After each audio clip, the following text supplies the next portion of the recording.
Bismillahirrahmanirrahim. Assalamualaikum warahmatullahi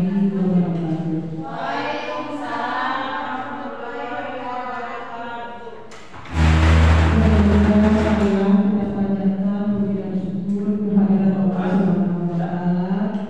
Berkat rahmat dan karunia-Nya kita dapat melaksanakan diseminasi acara untuk Paujang pada tempat ini dalam keadaan sehat walafiat. Tidak lupa sholawat dan salam untuk junjungan kita Nabi besar Muhammad SAW, para keluarganya, para sahabatnya, para pengikutnya hingga akhir zaman.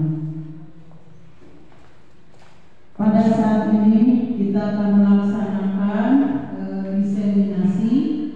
Di antaranya adalah pembukaan yang barusan sudah saya bacakan. Kemudian sambutan dari Ibu Kepala Sekolah tidak ada. Kita lanjut saja ke acara pemaparan dari narasumber, yaitu kepada Bapak Ujang dipersilahkan. Terima kasih kepada Bu Yunis yang telah memberi kesempatan saya untuk berbicara. Bismillahirrahmanirrahim. Assalamualaikum warahmatullahi wabarakatuh. Selamat siang Bapak Ibu guru hebat. Terima kasih telah menyempatkan di sela-sela kesibukannya menyempatkan waktu untuk mengikuti diseminasi hari ini ya. Izinkan terlihat.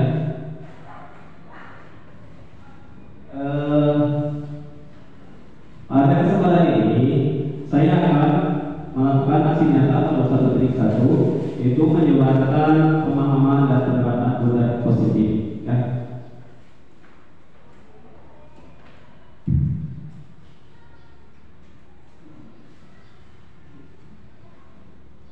Perkenalkan ini Ibu fasilitator saya Ibu Eko Sriwijayati, kemudian pengajar praktik saya Bapak Irfan Maulana, dan saya sendiri Ujang Abdurrahman, salah satu penggerak angkatan 10. Pengantar hari ini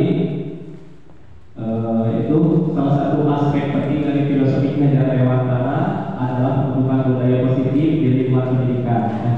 Melalui penerapan filosofi ini, pendidik diharapkan menjadi fasilitator pembelajaran yang menginspirasi dan mendukung setiap siswa.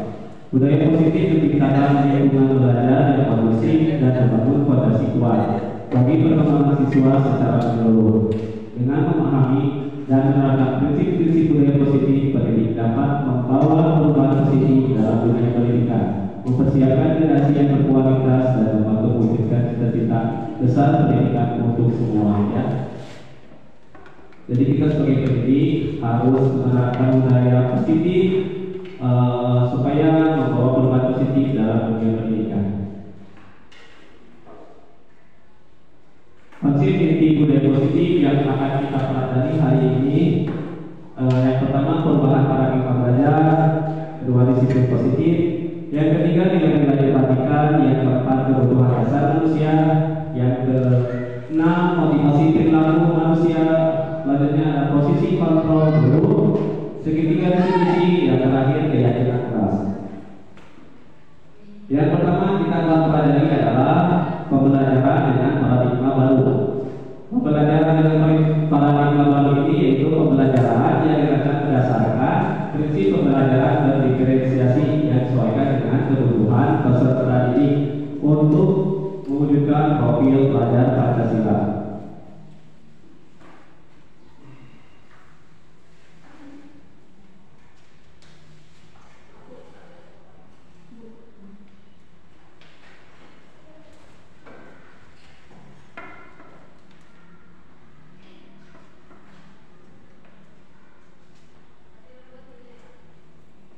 Selanjutnya miskonsepsi teori kontrol. Miskonsepsi itu berarti konsep yang salah ya, kita mengartikannya salah. Yang pertama ilusi guru mengontrol murid. Kita kita beranggapan kita bisa mengontrol murid, padahal kita tidak bisa mengontrol murid. Murid itu saat kita kontrol, saat kita perintah, sebenarnya murid itu sedang mengontrol diri mereka sendiri, ya. Jadi guru mengontrol itu hanya sebuah ilusi. Kemudian yang kedua, ilusi bahwa kritik dan membuat bersalah mampu menguatkan karakter. Saat kita memberikan kritik kepada siswa, kemudian memberikan rasa bersalah kepada siswa, sebenarnya itu tidak menguatkan karakter. Ya. Kemudian ilusi bahwa semua penguatan positif efektif dan bermanfaat. Ya. Tidak semua penguatan yang positif kita berikan efektif dan ada manfaatnya. Selanjutnya ilusi bahwa orang dewasa memaksa, ya. Jadi orang dewasa itu tidak berhak memaksa siswa, atau tidak bisa anak kecil tidak bisa dipaksa, ya. Itu hanya ilusi ini strategi teori kontrol.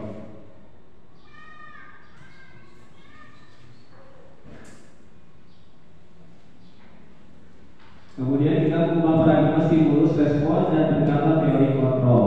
Ada teori stimulus respon, ada teori kontrol. Menurut stimulus respon, realitas kebutuhan kita sama, ya. Menurut teori kontrol, realitas kebutuhan kita berbeda. Kebutuhan kita berbeda, ya.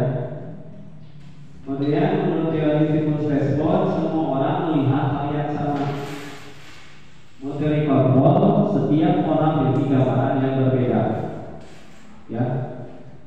Pasti setiap orang memiliki penilaian terhadap sesuatu itu berbeda-beda, tidak akan sama. Kita tidak bisa memaksakan orang untuk menyukai kita, suka pada kita, tidak bisa, karena penilaian orang berbeda-beda. Kemudian yang ketiga, kita mencoba mengubah orang agar berpandangan sama dengan kita. Sebenarnya kita berusaha memahami pandangan orang lain tentang dunia. Ya, jadi pandangan orang itu pasti tadi berbeda-beda, ya, tidak akan sama. Selanjutnya, perilaku buruk dilihat sebagai suatu kesalahan. Saat siswa melakukan kesalahan, melakukan perilaku buruk, biasanya kita melihat sebagai suatu kesalahan. Menurut teori kontrol, semua perilaku memiliki tujuannya. Pasti anak-anak misalkan melakukan kesalahan atau hal itu, pasti mereka memiliki tujuan. Selanjutnya, orang lain bisa mengontrol saya, padahal hanya Anda yang bisa mengontrol diri Anda, ya. Saat seseorang mengontrol sesuatu, sebenarnya kita tidak dikontrol oleh mereka, tetapi kita mengontrol diri kita. Selanjutnya, menurut teori stimulus respon, saya bisa mengontrol orang lain. Menurut teori kontrol, sebenarnya Anda tidak bisa mengontrol orang lain.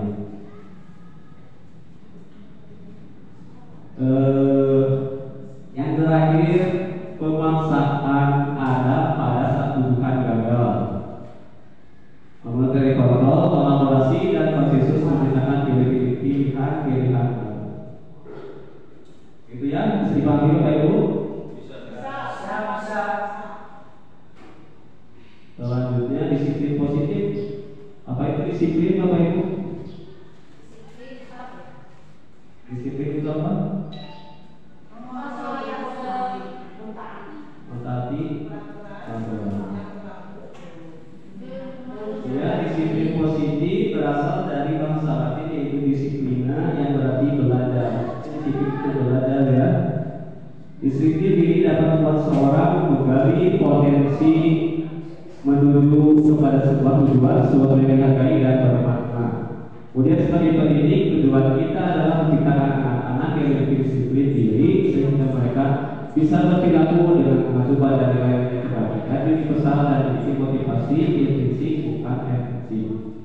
Kemudian disiplin positif merupakan salah satu cara penerapan disiplin yang bertujuan untuk menumbuhkan kesadaran serta memberdayakan anak untuk melakukan sesuatu tanpa sorokan, ancaman maupun hukuman. Ya. Jadi tujuan pendidikan kita tidak hanya mencerdaskan anak bangsa, tapi juga menciptakan anak-anak yang disiplin.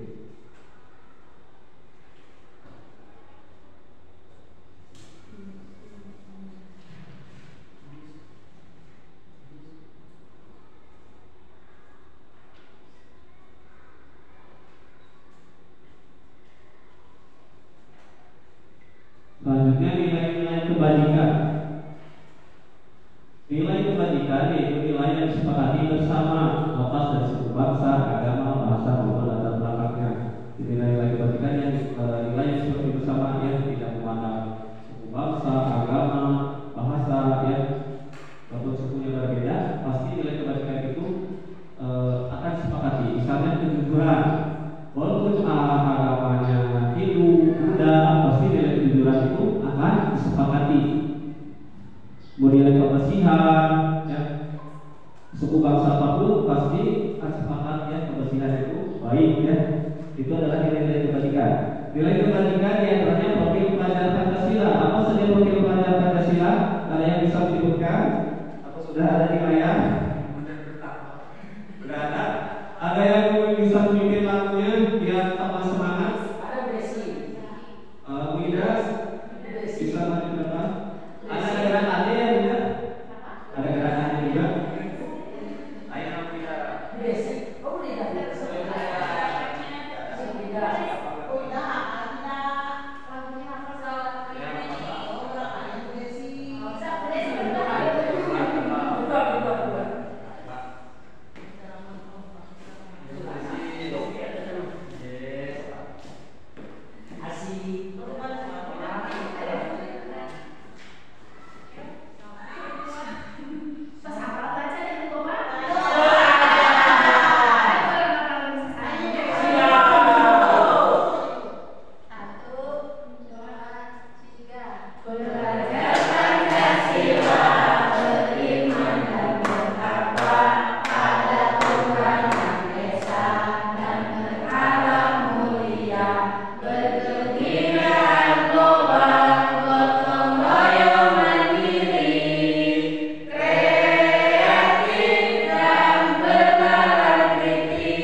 Nilai-nilai kebajikan ya, profil pelajar Pancasila termasuk nilai kebajikan. Satu bagaimana bertakwa kepada Yang Maha Esa dan kealam mulia. Dua berpendidikan global.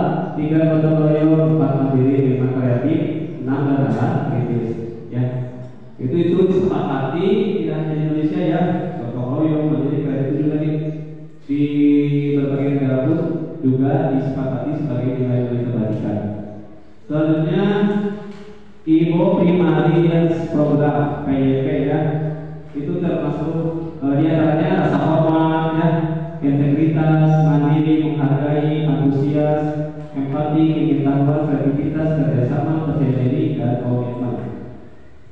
Selanjutnya keterampilan hidup atau life skill, diantaranya dapat dipercaya, berhati, pendengar yang aktif, tidak merendahkan orang lain dan memberi yang terbaik dari dirinya. Itu termasuk nilai-nilai kebajikan.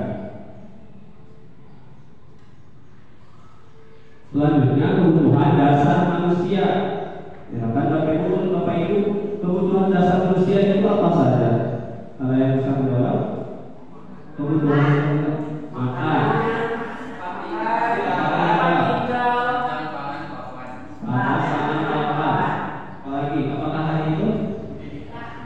Pendidikan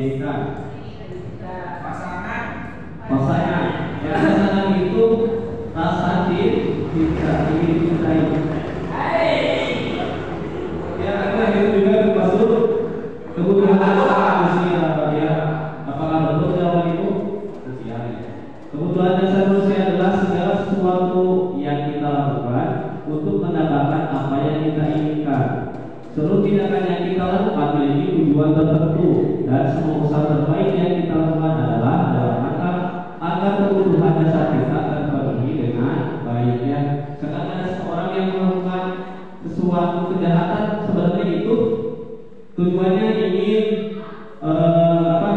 memenuhi kebutuhan dasar mereka, ya.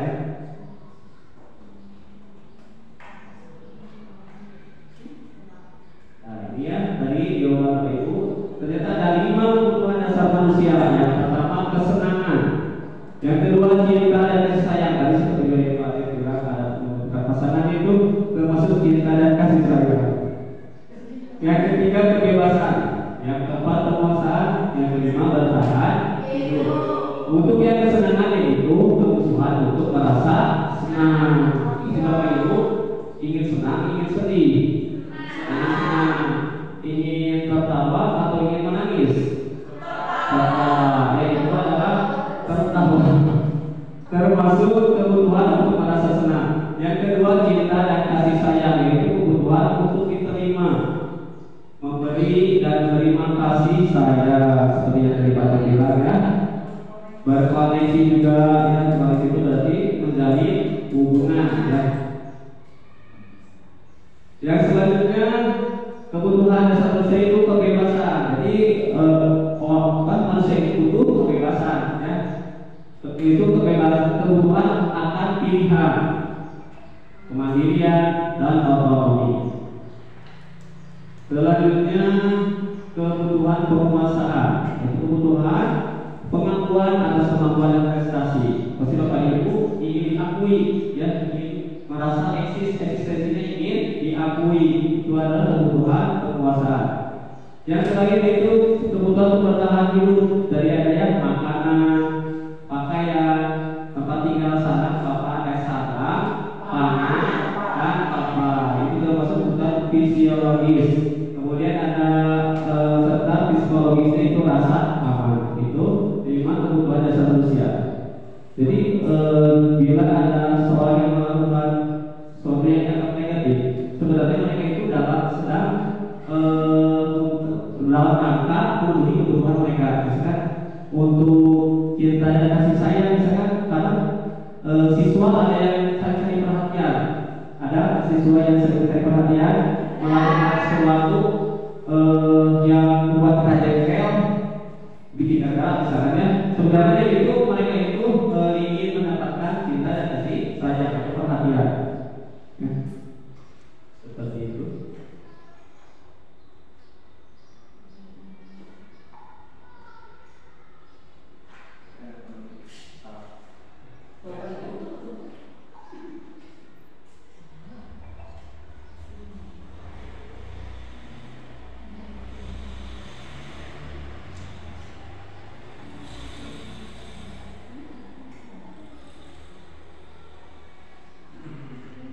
Kebutuhan dasar manusia udah.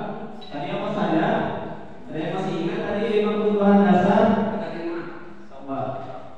Ada yang masih ingat? Kebutuhan kesenangan, kebutuhan kasih sayang, kebutuhan penguasaan, terus kebutuhan hidup, kebebasan.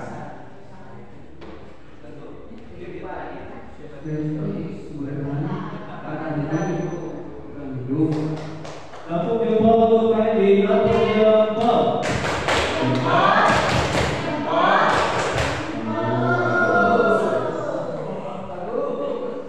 Selanjutnya motivasi perilaku manusia. Menurut Bapak Ibu motivasi itu apa? Dorongan untuk apa? Dorongan untuk melakukan sesuatu. Dorongan itu ada yang dari luar dan ada dari dalam. Motivasi perilaku manusia ada 3, ya. 1, untuk menghindari ketidaknyamanan atau hukuman. Ada yang bisa mencontohkan untuk menghindari ketidaknyamanan atau hukuman? Yang bisa mencontohkan bagaimana? Misalkan Bapak Ibu datangnya pagi karena takut ditegur oleh kepala sekolah. Berarti motivasinya dari orang lain, ya, dari luar ya, yaitu untuk hindari tidak nyaman kerumunan. Karena kalau telat Bapak Ibu nanti ditegur oleh kepala sekolah atau siswa datang pagi-pagi karena takut dihukum oleh guru. Berarti itu motivasinya untuk hindari ketidaknyamanan atau hukuman.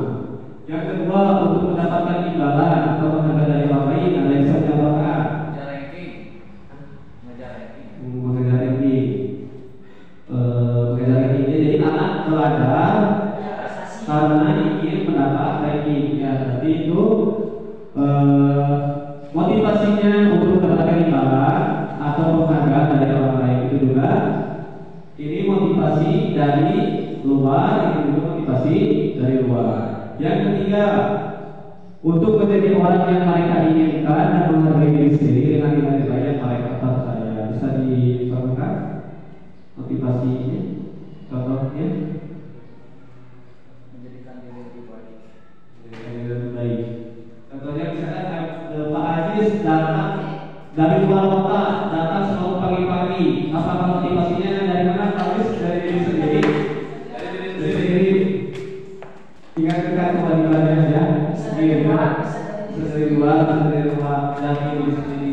Kalau dari diri sendiri berarti Pak Ajis menghargai diri sendiri, yang menghargai diri sendiri, percaya nilai-nilai nilai-nilai kedisiplinan ya tadi ya. Itu motivasi perilaku. Ini dari luar, dari dalam. Menurut Bapak Ibu mana yang akan bertahan lama? Motivasi yang mana? Dari dalam dan dari diri sendiri, kesadaran diri. Itu yang akan bertahan lama.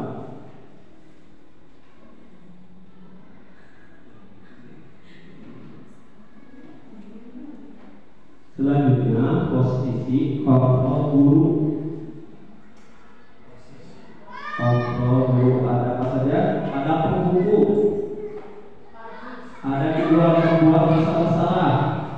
Yang ketiga menjadi teman. Yang keempat sebagai pemantau. Yang kelima sebagai manajer.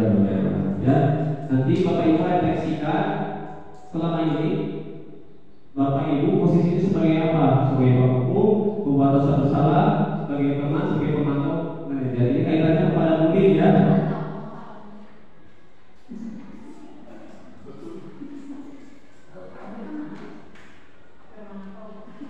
Yang pertama penghukum.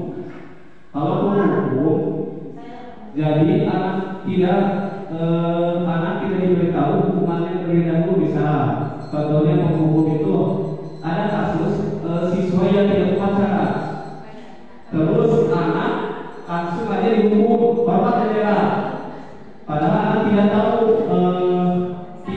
belum ada aturan sebelumnya, tidak diberitahu sebelumnya.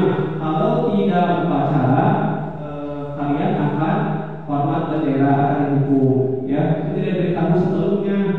Jadi anak pas tidak upacara langsung saja dihukum. Mau tidak mau kalian harus hormat bendera itu sebagai penghukum. Ya, jadi kamu sudah melanggar peraturan sekolah, kamu tahu konsekuensinya setelah upacara. Oh, ini kasusnya siswa tidak memakai atribut lengkap saat upacara ya. Sebagai penghukuman langsung dihukum karena atributnya tidak lengkap setelah upacara. Oh, yang ini, yang ini yang untuk penghukum yang di atas. Jadi yang sebagai penghukum langsung anak itu hormat pada bendera selama 1 jam sebagai penghukum ya. Yang kedua sebagai pembuat pasal bersalah. Membuat pasal bersalah. Yang pertama, berapa kali Bapak Ibu memberikan hukum, kamu selalu mengecewakan ibu atau bapak. Jadi anak-anak dibuat supaya merasa bersalah.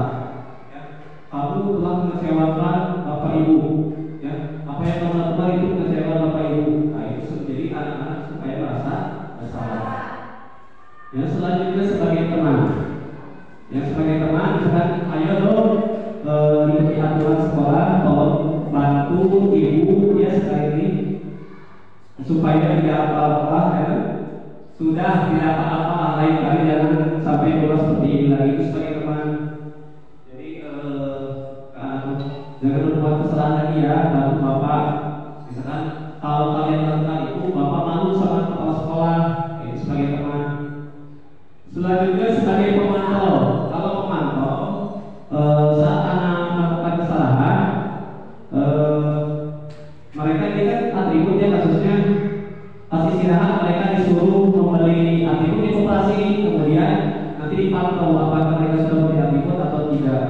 yaitu sebagai pemantau.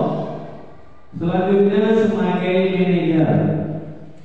Yang sebagai manajer, apakah kamu tahu kesalahanmu? Kira-kira bagaimana kamu memperbaiki kesalahanmu? Ya. Jadi anak ditanya bagaimana cara memperbaiki kesalahan tersebut. Sekarang saya minta Bapak Ibu mau refleksikan diri. Menurut Bapak Ibu ada di posisi mana?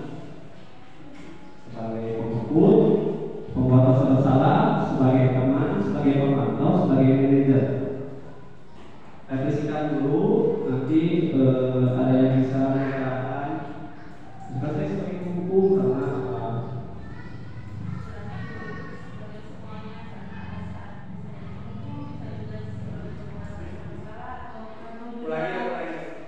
sebenarnya guru itu bisa di posisi penghukum, pemantau, pembuat kesalahan juga, sebagai teman juga, sebagai manajer juga. Jadi diskusinya dengan kesalahan dulu itu yang dilakukan.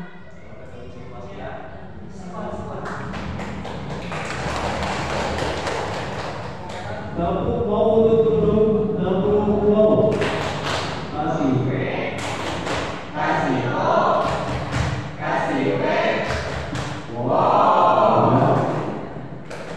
Nah itu pendapat dulu, ada lagi yang membuat pendapat? Hampir sama sepakat. Pasti ada perbedaan. Coba.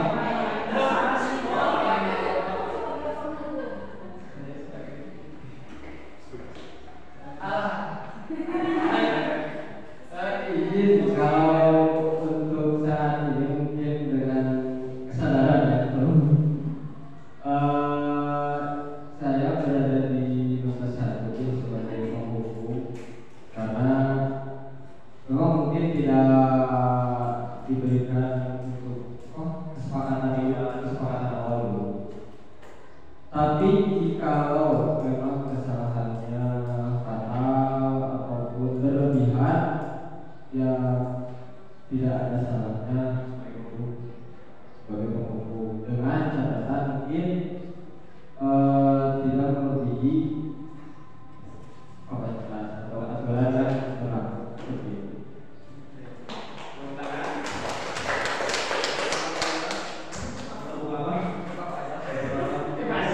Tepuk hebat.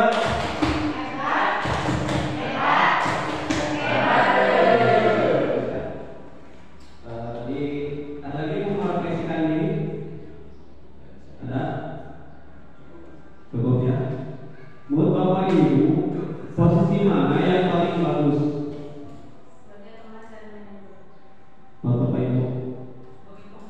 Tergantung sikon. Tergantung sikon. Menurut teori ini yang paling posisi kontrol yang paling bagus itu posisi manajer ya. Jadi anak kita langsung dihukum. Tanya dulu kesalahannya apa? Apakah kamu tahu kesalahanmu? Tanya dulu kesalahan anak. Kemudian bagaimana cara kamu memperbaikinya? Ya. Jadi gitu. Jadi langsung jangan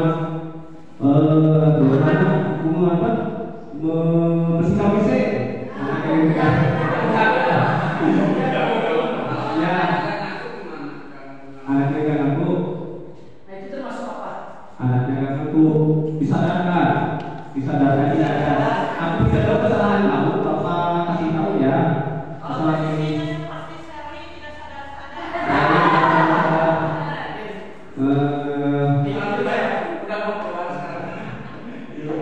Rupiah ya, seperti rupiah. Ini 5 posisi kontrol yang paling bagus itu posisi manajer ya. Jadi tidak langsung menghukum, tetapi kita lihat dulu kesalahannya dan bagaimana anak tersebut memperbaikinya. Bisa dipahami ya? Ada yang bisa mereview lagi tadi 5 posisi kontrol apa saja?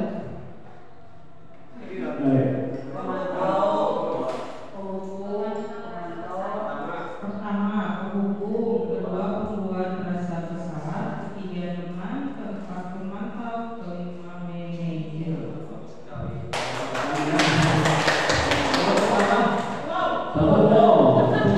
Tepuk wow.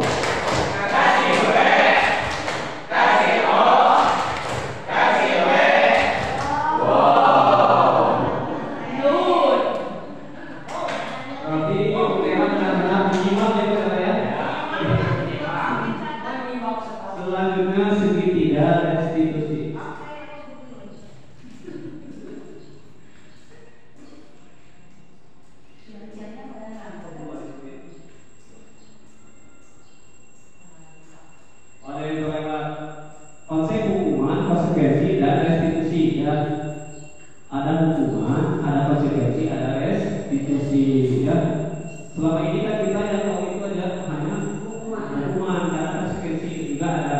Ya, kita tahu. Tapi untuk restitusi mungkin Bapak Ibu belum mendengar ya.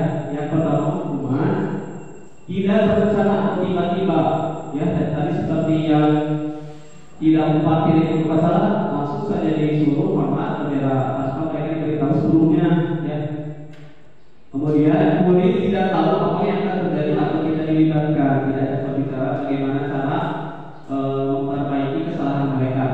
Kemudian bersifat satu arah, ya, bersifat satu arah, tidak ada berdiskusi. Selanjutnya berupa fisik atau psikis, hukumannya kalau hukuman berupa fisik atau psikis. Yang kedua, konsekuensi rencana harus sepakati sesuai peraturan. Mereka sudah sepakat. Kalau misalkan mereka tidak piket, misalkan kita sudah sepakat mereka harus membersihkan WC, misalkan itu sudah sepakati sebelumnya. Ya, itu tadi konsekuensi. Atau ini kalau anak yang siangan 15 menit, misalkan berarti mereka pulangnya lebih akhir 15 menit, ada konsekuensinya. Tapi itu selalu disepakati. Selanjutnya sikap guru selalu memonitor murid dan memantau murid, itu konsekuensi. Yang terakhir restitusi, yaitu proses menciptakan kondisi bagi murid untuk memperbaiki kesalahan. Proses yang berarti mengajak murid untuk mencari solusi sendiri. Tadi restitusi itu saat anak melakukan kesalahan, anak ditanya dulu apa kesalahan kamu, kemudian bagaimana cara memperbaikinya. Dan itu adalah restitusi.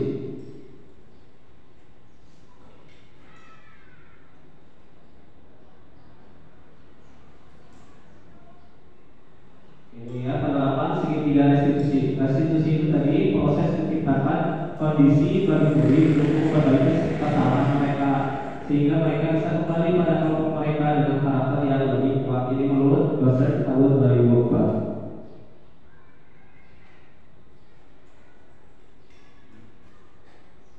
Pada segitiga restitusi ada 3 tahap ya. 1, menstabilkan identitas. Yang kedua, validasi tindakan yang salah. Yang ketiga, menanyakan keyakinan. Ya. Restitusi itu suatu proses dialog yang dijalankan oleh guru agar dapat menghasilkan murid yang mandiri dan bertanggung jawab. Inilah langkahnya menstabilkan identitas. Misalnya ada yang berantem, jadi kan kita salingan dulu ya emosinya, identitasnya. Kemudian validasi tindakan yang salah. Apa yang kamu lakukan itu pasti ada alasannya. Ya, kita ada 2 alasannya. Kemudian yang ketiga menanyakan keyakinan kelas. Apa keyakinan yang kamu langgar ya? Ini tahapannya. 1, menstabilkan identitas, mengubah identitas dari orang yang gagal karena melakukan kesalahan menjadi orang yang sukses. Contoh responnya, berbuat salah itu tidak apa-apa. Saya juga pernah buat kesalahan seperti itu. Saya ingin mencari solusi, bukan mencari yang salah. Kemudian yang kedua, validasi tindakan. Guru dapat memahami bahwa setiap tindakan yang dilakukan murid adalah untuk memenuhi kebutuhan dasar sehingga mendasari tindakan murid berbuat kesalahan. Tadi kebutuhan dasar manusia apa saja? 1, kasih konten, kesenangan, kasih sayang, kebebasan, bertahan hidup. Pasti ada alasan yang akan melakukan kesalahan itu untuk memenuhi kebutuhan dasar mereka. Contoh responnya, kamu pasti punya alasan melakukan hal itu. Kamu boleh mempertahankan sikap itu, tapi kamu harus menambahkan sikap yang baru. Kemudian yang ketiga, menanyakan keyakinan. Ketika ini kita sukses telah tercapai dan tingkah laku yang salah telah divalidasi, maka anak akan siap dibuka dengan nilai-nilai yang dia percaya dan berpindah menjadi orang yang dia inginkan. Contoh responnya, nilai apa yang kita percaya, apa keyakinan kelas kita, misalkan yang tidak upacara, keyakinan apa yang dilanggar, keyakinan apa kalau untuk upacara, nilai kedisiplinan mereka langgar itu kedisiplinannya ya. Itu ya segitiga restitusi bisa dipahami ya. Tindakan-tindakannya. Jadi saat anak melakukan kesalahan jangan langsung dihukum, tapi harus mengikuti langkah berikutnya, langkah tersebut. Contohnya penerapan segitiga restitusi siswa membolos saat guru rapat. Seorang siswa yang bernama Marwan kemarin dilaporkan tidak mengikuti pelajaran dikarenakan membolos sekolah ketika bapak ibu guru sedang rapat ya. Ini kalau saya sudah lakukan praktek segitiga restitusi ya. Oke, sama bapaknya.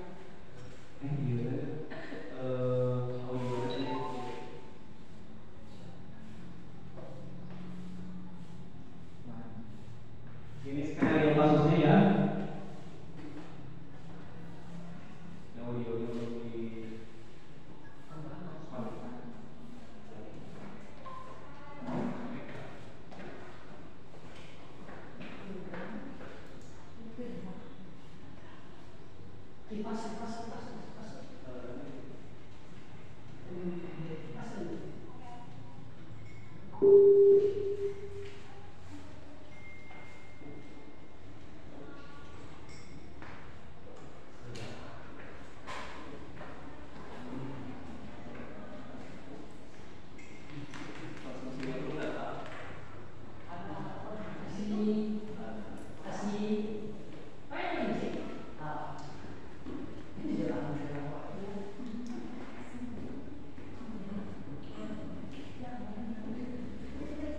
Bluetooth connected.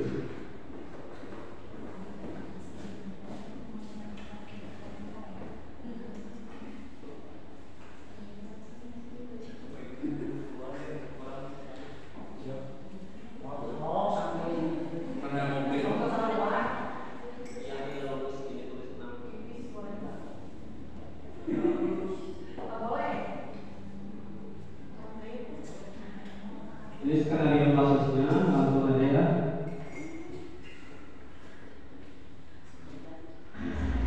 Waalaikumsalam.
Jadi saat tangan melakukan kesalahan tidak langsung kita hukum, tapi tanya dulu apa, kemudian keyakinan apa yang telah lakukan, bagaimana cara memperbaiki dinamiknya itu. Tapi seperti kata dulu tadi disesuaikan dengan situasi dan kondisinya.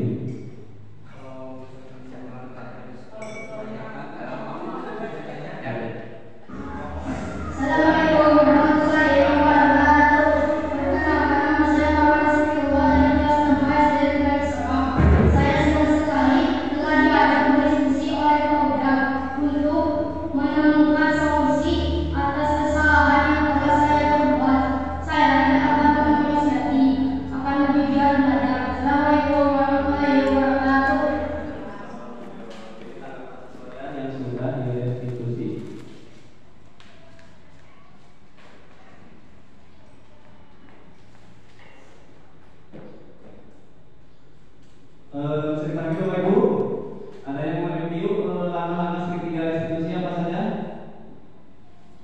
Apa saja? Satu apa? Yang kedua, yang ketiga, menanyakan. Yang sudah siap ya dengan pertanyaan. Satu lagi keyakinan kelas.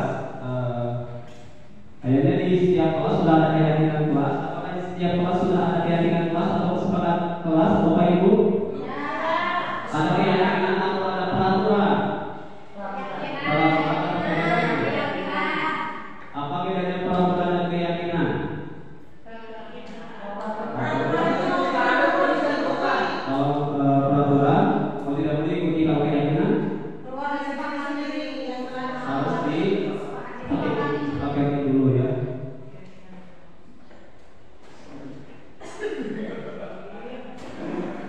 Satu lagi ya. Keyakinan itu apa? Nilai-nilai kebajikan universal yang disepakati secara tersirat dan tersurat lepas dari latar belakang suku, negara, bahasa maupun agama. Mengapa keyakinan kelas? Mengapa tidak peraturan kelas?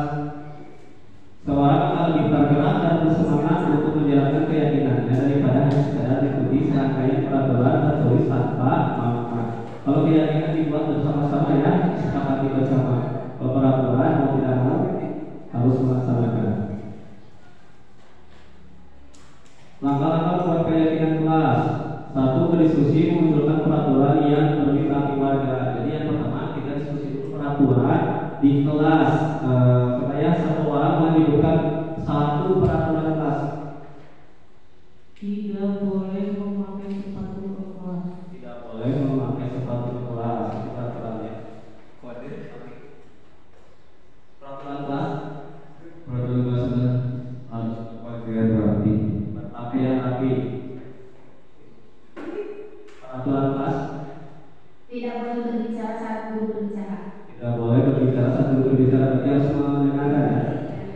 Tidak boleh buang sampah sembarangan. Tidak boleh buang sampah sembarangan. Peraturan kelas.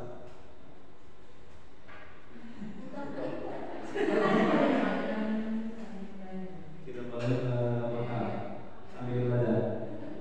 Tidak boleh mencoret-coret tembok. Tidak boleh mencoret tembok. Harus melaksanakan kelas Harus melaksanakan diri kelas. Tidak berkata kasar. Tidak berkata kasar. Harus saling menyayangi. Tidak boleh mencoret-coret bangku. Tidak boleh mencoret lampu.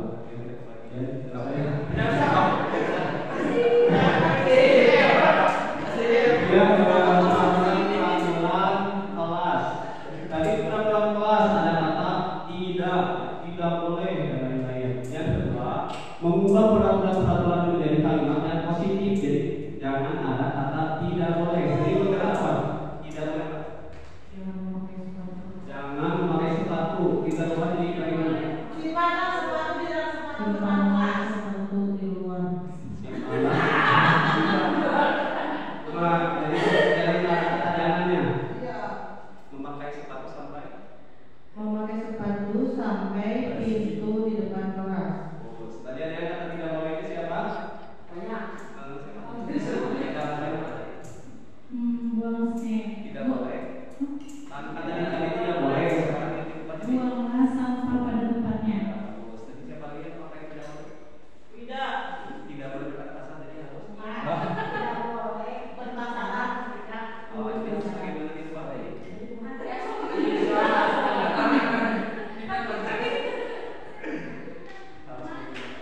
Menyimak apa yang sedang guru bicarakan. Siapa lagi yang paling tidak boleh tadi?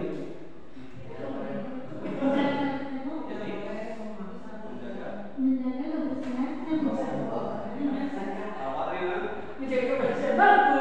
pakai tidak boleh. Iya. Tidak boleh mencoret-coret. Bangku. Mampu berarti di rumah menjadi menjaga kebersihan bangku ya. Jadi itu keyakinan kelas itu yang mengubah peraturan-peraturan menjadi kalimat yang lebih positif, tidak ada kata tidaknya. Selanjutnya menjadikan peraturan-peraturan menjadi nilai kebajikan atau keyakinan kelas. Tadi misalkan Modera apa tadi? Tidak boleh memakai sepatu. Berarti itu nilai kebajikannya apa? Ada kata-kata bersaudara. Kebersihan. Terus tadi bersama berarti nilai kebajikannya Kebersihan. sopan santun itu. Jadi nanti peraturan-peraturan di kita kelompokkan mana yang kelompok kebersihan, kedisiplinan, ya, ketertiban dan lain-lain. Selanjutnya berdiskusi mengenai gambaran perilaku yang bercerminan keyakinan kelas. Jadi tadi sudah dikelompokkan. Jadi kita tentukan ini keyakinan kelas yang kita sepakati. Yang kelima berdiskusi mengenai peran seluruh pada sekolah, keluarga kelas.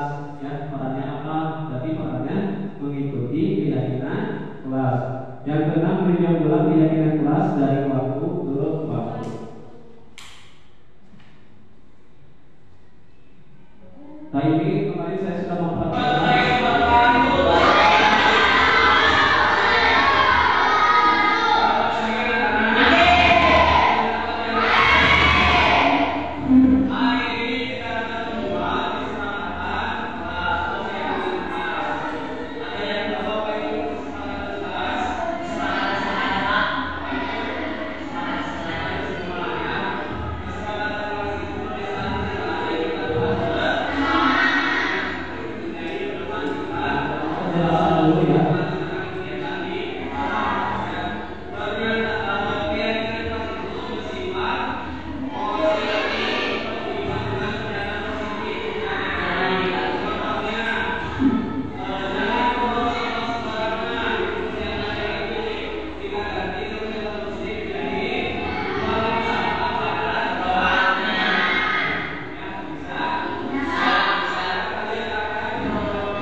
siswa bertukar pendapat tentang peraturan yang perlu disepakati di kelas.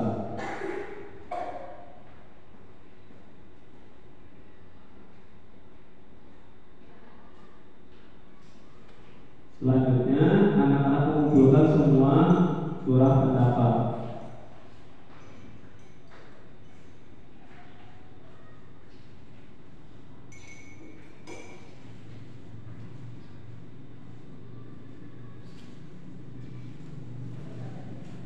Setelah itu meninjau ulang daftar surat pendapat. Tadi dikelompokkan berdasarkan nilai-nilai kebaikan ya. Yang tentang kebersihan, apa dengan kebersihan, kedisiplinan dan kedisiplinan.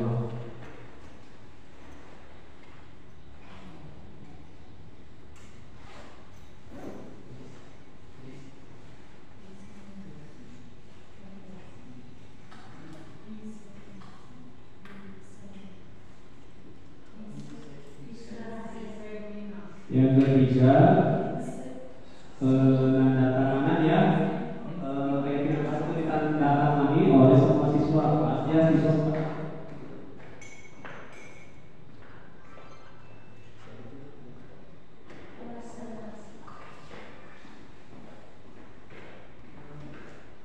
Maka tanpa kalau sudah beres tadi ditandatangani oleh seluruh siswa ya. Tapi siswa menyepakati kesepakatan kelas itu ya. Harapannya nanti di setiap kelas sudah ada keyakinan kelas ya di sekolah di kelas masing-masing. Nah ini kesepakatan kelasnya, hasil kesepakatan kelas. Kemudian dibuat di Canva ya. Ini poster kesepakatan kelasnya.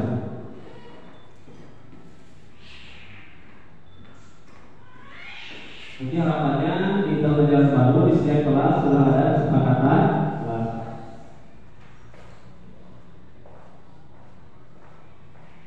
Ini penutupnya dalam penerapan program disiplin positif hendaknya guru memiliki standar kepribadian, profesional dan sosial yang baik. Bagaimana guru mampu merefleksikan dirinya dalam posisi kontrol saat ini. Bagaimana penilaian dirinya sebagai among manajer yang menuntut murid-muridnya menjadi insan yang mandiri, merdeka dan tanggung jawab. Standar nasional pendidikan.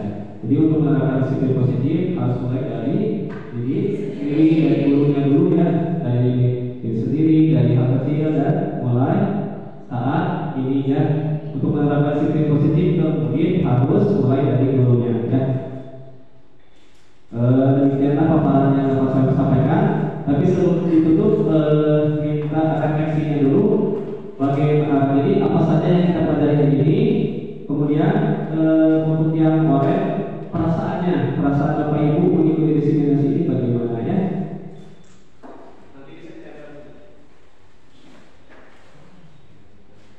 Yang pertama apa saja yang kita pelajari hari ini. Yang kedua bagaimana perasaan Bapak Ibu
Gak pernah saya pemaksaan.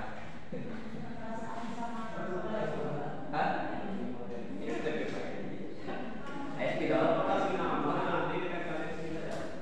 Kamu ini perasaan apa bapak kamu ini perasaan sama Ini yang boleh review materi. ya. Pas ada yang baru. Ini perasaan sama bapak. Perasaan satu minggu dia tadi. Oh,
Dari Ibu Ida, dari mengetahui apa yang harus dilakukan di dalam membuat kesepakatan yang positif.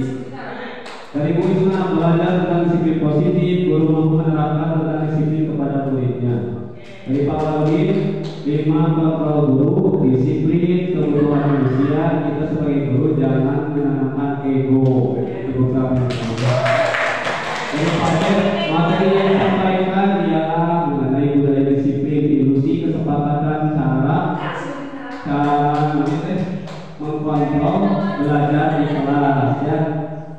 Ini tidak ada namanya ya. Yang dipelajari hari ini yaitu disiplin, budaya positif, penerapan segitiga institusi, pembentukan keyakinan kelas dan dapat membedakan apa itu hukuman, konsekuensi dan restitusi.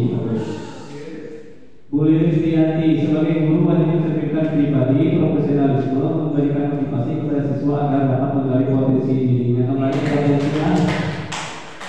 Guru budaya positif, disiplin positif adalah guru memiliki kepribadian profesional dan sosial yang baik, di mana guru mampu merefleksikan dirinya dalam posisi kontrol saat ini bagaimana perjalanan sebagai apa. Yang tidak ada namanya budaya positif dia pada disiplin positif tetapi memiliki standar kepribadian personal yang baik. Kemudian dari Bu Tera, pembelajaran tentang hal ini kebutuhan dasar manusia perlu nilai atau keyakinan universal yang diterapkan dari motivasi, hukuman dan restitusi. Dari Pak Bogis, ada ilmu baru tentang disiplin positif yang harus saya lakukan di kelas dan menjadi manajer yang lebih berperan aktif dalam pembelajaran. Materi disiplin positif dan memiliki kepribadian personal dan sosial yang baik dari Bu Pipi. Dari saya belajar tentang budaya positif di mana isi materi tersebut adalah kebutuhan dasar manusia, 5 faktor guru, keyakinan kelas dan lain-lain. Untuk perasaannya dari Ibu Ida mengetahui apa yang belum diketahui, merasa senang ya. Dari Pak Adi sangat senang dan bisa mendapatkan pengalaman yang baru. Dari Bu Isna senang dapat dan bisa mendapatkan wawasan dan pengalaman. Dari Pak Aceh perasaan saat mengikuti sangat senang dan dapat bermotivasi agar kita senantiasa dapat menerapkan budaya positif, disiplin dalam kehidupan sehari-hari.